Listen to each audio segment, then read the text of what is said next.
सुने टीबी यानी क्षय रोग। टीबी फैलने के मुख्य कारण क्या होते हैं, टीबी होने के लक्षण क्या होते हैं? तो लक्षण होते हैं टीबी के 2 सप्ताह या 2 सप्ताह से अधिक की खांसी, बुखार आना, रात को सोते समय पसीने आना, भूख कम लगना, वजन कम होना, ये टीबी के मुख्य लक्षण हैं। तो टीबी वंशानुगत बीमारी नहीं है। क्या मानते हैं आप सभी कि टीबी वंशानुगत है? टीबी वंशानुगत बीमारी नहीं है कि हमने सोच लिया कि उसके दादा को टीबी थी, उसके पापा को टीबी थी, उसको भी टीबी हो जाएगी। ऐसा नहीं है। टीबी खांसने से, छींकने से, थूकने से जो फेफड़े की टीबी का रोगी है वो टीबी अगर समय पे डायग्नोसिस होके उसका इलाज वो नहीं लेते नियमित तो टीबी फैलती है।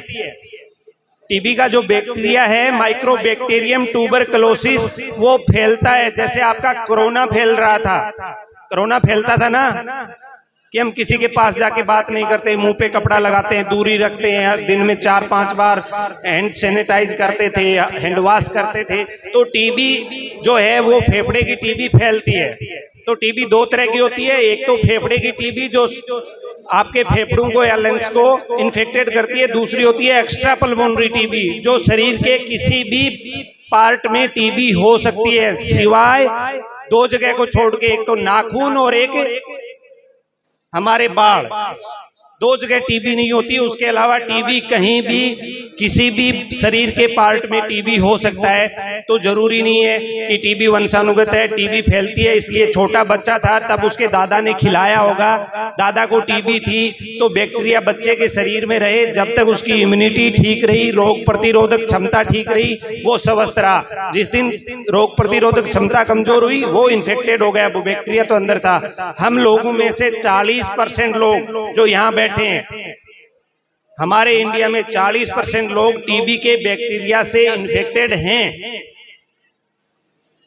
100 में से 40 लोग टीबी के बॉडी के अंदर टीबी का बैक्टीरिया। जिस दिन हमारे शरीर का इम्यूनिटी वीक होगा हम टीबी के एक्टिव केस में आ जाएंगे। इसलिए हम चाहते हैं कि जिनमें ये सिम्टम्स लगे, 2 सप्ताह या 2 सप्ताह से अधिक की खांसी, बुखार का आना, भूख कम लगना, वजन सिग्निफिकेंट वेट लॉस होना, मतलब 1 महीने में आधा किलो वजन कम हो गया, कोई लक्षण नहीं है, लेकिन 1 महीने में 5 किलो वेट गिर गया, रात को सोते समय पसीने आ रहे हैं, ये सर्दी का मौसम और इसमें पसीने आ जाएं तो वो टीबी के लक्षण हैं।